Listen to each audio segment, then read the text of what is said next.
जय हिंद सभी स्टूडेंट को। स्वागत है आप सभी छात्रों का आज की क्लास में। बच्चों, आज की क्लास में हम सोशल साइंस के महत्वपूर्ण और वीवीआई ऑब्जेक्टिव क्वेश्चंस को देखने वाले हैं, जो आप सभी छात्रों के लिए मैट्रिक बोर्ड परीक्षा 2024 के लिए बहुत ही महत्वपूर्ण है। तो आप सभी छात्र इन सारे प्रश्नों को देखेंगे और हमारे साथ इनके आंसर करेंगे। अगर किसी प्रश्न के आंसर न हो तो इस क्लास में ही उस प्रश्न को याद कर लीजिएगा।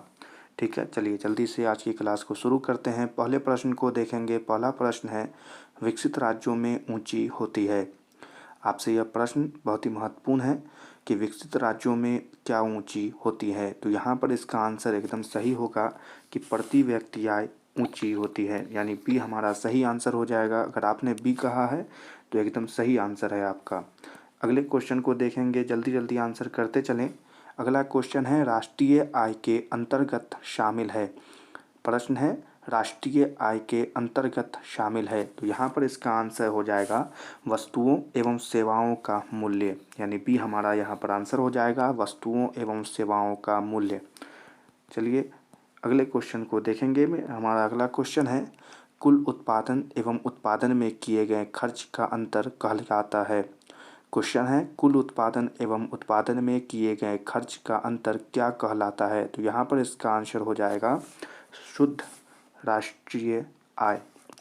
डी हमारा आंसर हो जाएगा कि शुद्ध राष्ट्रीय उत्पाद कहलाता है। शुद्ध राष्ट्रीय उत्पाद कहलाता है। ठीक है, अगले क्वेश्चन को देखेंगे में। हमारा अगला क्वेश्चन है, राष्ट्रीय आय समतुल्य होता है। क्वेश्चन है, राष्ट्रीय आय समतुल्य होता है। तो यहाँ पर इसका आंसर हो जाएगा एकदम सही, उपभोग व्यय एवं विनियोग के योग। ठीक है, ये हमारा आंसर हो जाएगा उपभोग व्यय एवं विनियोग के योग। ठीक है, याद रखेंगे। अगले क्वेश्चन को देखेंगे। हमारा अगला क्वेश्चन है, राष्ट्रीय आय की धारणा में शामिल है। राष्ट्रीय आय की धारणा में शामिल है, यहाँ पर इसका आंसर हो जाएगा उपयुक्त तीनों। डी हमारा आंसर हो जाएगा, यानी कि केवल सकल घरेलू उत्पाद, शुद्ध राष्ट्रीय उत्पाद और सकल राष्ट्रीय उत्पाद, यह तीनों शामिल है। ठीक है, चलिए अगले क्वेश्चन को देखेंगे। हमारा अगला क्वेश्चन है, सर्वप्रथम राष्ट्रीय आय के अनुमान का वर्ष था। आपसे वह वर्ष पूछ रहा है जब सर्वप्रथम राष्ट्रीय आय का अनुमान लगाया गया था। तो इसका आंसर हो जाएगा 1868 ईस्वी, यानी सी हमारा सही आंसर होगा 1868 ईस्वी। ठीक है, आप याद रखेंगे सभी छात्र। अगले क्वेश्चन को देखेंगे। हमारा अगला क्वेश्चन है, भारत की सर्वप्रथम अनुमानित प्रति व्यक्ति आय थी। कितनी थी प्रति व्यक्ति आय। तो यहाँ पर इसका आंसर हो जाएगा 20 रुपया। डी हमारा आंसर होगा। यह क्वेश्चन बहुत ही वीवीआई है, क्योंकि मैट्रिक में यह प्रश्न बहुत बार पूछा गया है। ठीक है, तो आप इन क्वेश्चन को याद रखेंगे। अगले क्वेश्चन को देखेंगे। अगला क्वेश्चन है, राष्ट्रीय आय की गणना विधि है। ठीक है, प्रश्न है कि राष्ट्रीय आय की गणना विधि है। तो यहाँ पर इसका आंसर हो जाएगा इनमें तीनों। ठीक है, यानी डी हमारा यहाँ पर सही आंसर होगा। क्या है, व्यावसायिक गणना विधि, उत्पादन गणना विधि और मूल्य योग विधि, यह तीनों शामिल है एक राष्ट्रीय आय की गणना करने में। ठीक है, सभी छात्र अगले क्वेश्चन को देखेंगे। क्वेश्चन है, केंद्रीय सांख्यिकी संगठन की स्थापना कब हुई थी। यह प्रश्न 2022 में पूछा गया था और पहले शिफ्ट में पूछा गया था। क्या है क्वेश्चन, केंद्रीय सांख्यिकी संगठन की स्थापना कब हुई थी। तो यहाँ पर इसका आंसर हो जाएगा 1954 ईस्वी में। बी हमारा यहाँ पर सही आंसर होगा 1954 ईस्वी में। ठीक है, चलिए जल्दी से अगले क्वेश्चन को देखेंगे। बिहार में किस जिले के प्रति व्यक्ति आय सबसे कम है। क्वेश्चन है, बिहार में किस जिले की प्रति व्यक्ति आय सबसे कम है। तो यहाँ पर हमारा आंसर हो जाएगा डी, उत्तर हो जाएगा शिवहर। ठीक है, शिवहर सबसे कम प्रति व्यक्ति आय होता है वहाँ, कहाँ, शिवहर में। ठीक है, चलिए यहीं पर अगले क्वेश्चन का आंसर दे देंगे सभी बच्चे। क्वेश्चन है, प्रत्यक्ष कर के अंतर्गत निम्न में से किसे शामिल किया जाता है। ठीक है, प्रश्न है, प्रत्यक्ष कर के अंतर्गत निम्न में से किसे शामिल किया जाता है। तो यहाँ पर इसका आंसर हो जाएगा आयकर को। ये हमारा आंसर हो जाएगा कि आयकर को शामिल किया जाता है। ठीक है, आप सभी बच्चे, हमें उम्मीद है कि आप आंसर करते होंगे। जल्दी से इस प्रश्न के भी आंसर कर दे। प्रश्न है, दादा भाई नौरोजी ने सर्वप्रथम राष्ट्रीय आय का अनुमान कब लगाया था। ठीक है, क्वेश्चन हम फिर से आपको सुना देते हैं। दादा भाई नौरोजी ने सर्वप्रथम राष्ट्रीय आय का अनुमान कब लगाया था? तो यहाँ पर इसका आंसर हो जाएगा 1868 ईस्वी में, यानी ये यहाँ पर इसका आंसर होगा एकदम सही, 1868 ईस्वी में अनुमान लगाया था। ठीक है, चलिए अगले क्वेश्चन को देखेंगे, इसके आंसर देखते हैं आप दे पाते हैं कि नहीं। योजना काल में भारत की औसत वार्षिक विकास दर रही है। ठीक है, वार्षिक विकास दर रही है। तो यहाँ पर आंसर जो है, उत्तर जो है 4.2%, और बी यहाँ पर इसका एकदम सही आंसर हो जाएगा कि 4.2% है। ठीक है, चलिए अगले क्वेश्चन को देखेंगे। अगला क्वेश्चन है, बिहार के आय में सर्वाधिक योगदान होता है, किस क्षेत्र का योगदान होता है सर्वाधिक? सबसे ज़्यादा पूछ रहा है कि किस क्षेत्र का होता है। तो यहाँ पर जो हमारा आंसर हो जाएगा वो हो जाएगा सेवा क्षेत्र में। सी होगा हमारा आंसर कि सेवा क्षेत्र का सर्वाधिक योगदान होता है बिहार के आय में। ठीक है, चलिए अगले क्वेश्चन को देखेंगे। सभी बच्चे अगले क्वेश्चन को देखेंगे। उत्पादन एवं आय गणना विधि आर्थिक दृष्टिकोण से है, वह कैसे है? ठीक है, क्वेश्चन है कि उत्पादन एवं आय गणना विधि आर्थिक दृष्टिकोण से कैसे हैं? तो यहाँ पर इसका आंसर जो है वो हो जाएगा उपयुक्त तीनों। डी हो जाएगा हमारा आंसर कि सहज, वैज्ञानिक और व्यवहारिक। ठीक है, उपयुक्त तीनों हो जाएगा इसका आंसर, याद रखिएगा, इसका आंसर डी है।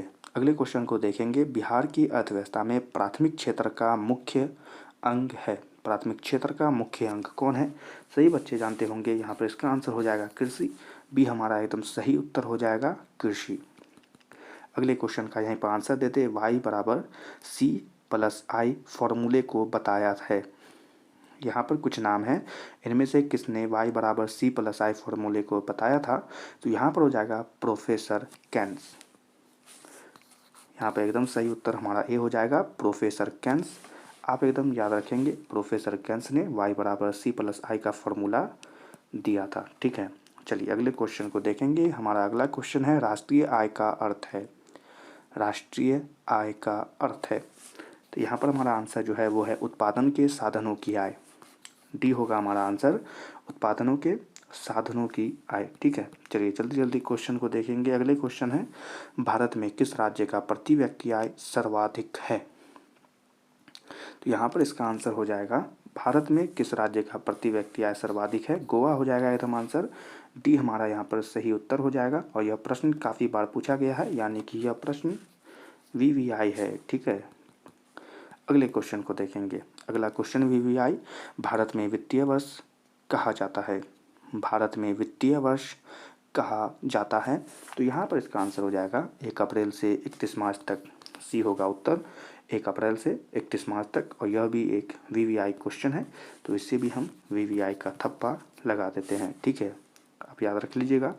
अगले क्वेश्चन को देखेंगे। हमारा अगला क्वेश्चन है, भारत में राष्ट्रीय आय की गणना कौन करता है? ठीक है, क्वेश्चन है, भारत में राष्ट्रीय आय की गणना कौन करता है? तो यहाँ पर आंसर जो हो जाएगा, जल्दी से बताएंगे, केंद्रीय सांख्यिकी संगठन। ए होगा हमारा आंसर, CSO, केंद्रीय सांख्यिकी संगठन। ठीक है, आपका भी यह उत्तर था, तो बहुत अच्छी है, आपकी यह आंसर एकदम सही है। अगले क्वेश्चन को देखेंगे। भारत की राष्ट्रीय आय का सर्वप्रथम अनुमान किसने लगाया था? तो वह लगाया था दादा भाई नौरोजी ने। डी होगा हमारा आंसर, और यह एक महत्वपूर्ण प्रश्न है, तो इसे वीवीआई का ठप्पा लगा देते हैं। यह एक वीवीआई प्रश्न हो गया है। अगले क्वेश्चन को देखेंगे। अगला क्वेश्चन है, निम्नलिखित में कौन हमारे रहन सहन के स्तर को प्रभावित करता है? कौन हमारे रहन सहन के स्तर को प्रभावित करता है? तो प्रति व्यक्ति आय। सी हो जाएगा हमारा आंसर, प्रति व्यक्ति आय। और यह क्वेश्चन भी हमें वीवीआई लग रहा है, 2024 में आ सकता है, इसी के लिए इसे वीवीआई का थप्पा लगा देते हैं। अगले क्वेश्चन को देखेंगे। हमारा अगला क्वेश्चन है, भारत के सकल घरेलू उत्पाद में किस क्षेत्र का योगदान सर्वाधिक है? जल्दी से बताएंगे इसका आंसर, और इसका आंसर हो जाएगा सेवा क्षेत्र। सी होगा हमारा उत्तर कि सेवा क्षेत्र। ठीक है, यह क्वेश्चन 22 में पूछा था, यानी कि 24 में पूछ सकता है, इसलिए इसे आंसर को याद रखेंगे। अगले क्वेश्चन को देखेंगे। हमारा अगला क्वेश्चन है, गरीबी के कुचक्र की धारणा किसने दी थी? गरीबी के कुचक्र की धारणा किसके द्वारा दी गई थी? तो इसका आंसर हो जाएगा रैग नर्क्स। डी होगा हमारा आंसर, जल्दी से आंसर देख लें, हमारा आंसर क्या होगा? Rag nurse. ठीक है, चलिए, हमारा अंतिम प्रश्न है, आय तथा उपभोग का अंतर क्या कहलाता है? तो हमारा आंसर हो जाएगा बचत कहलाता है। बी हो जाएगा हमारा आंसर। और इसी के साथ ये प्रश्न समाप्त होते हैं आज की क्लास के। आप सभी छात्र इन सारे प्रश्नों को याद कर लीजिएगा। अगर इन क्वेश्चन के पीडीएफ चाहिए तो कमेंट में हमें बता सकते हैं, हम इनके पीडीएफ भी आपको भेज देंगे, आप उनसे भी याद कर लीजिएगा। और सभी छात्रों से कहना चाहते हैं कि आप अपने बोर्ड की तैयारी अच्छे से करते रहिए। आज की यह क्लास पसंद आ गई हो तो जल्दी से हमारे चैनल को लाइक कर दें, अपने दोस्तों में इस क्लास को शेयर कर दें और हमारे चैनल को सब्सक्राइब करके बेल आइकन को ऑल पर सेलेक्ट कर लें। और सभी छात्र, आप सभी के लिए जल्दी से हम सब्जेक्टिव क्वेश्चन भी लेके आने वाले हैं, तो आप सभी बच्चे उन क्वेश्चन को भी याद कर लीजिएगा। ठीक है, उससे जाओ बहुत ज़्यादा फ़ायदा होगा। और आपकी परीक्षा बहुत नज़दीक आ गई है, तो आप सभी बच्चे मन लगाकर पढ़ाई करते रहिएगा। हम सभी छात्रों से मिलेंगे अगली क्लास में। तब तक के लिए आप सभी छात्रों को जय हिंद।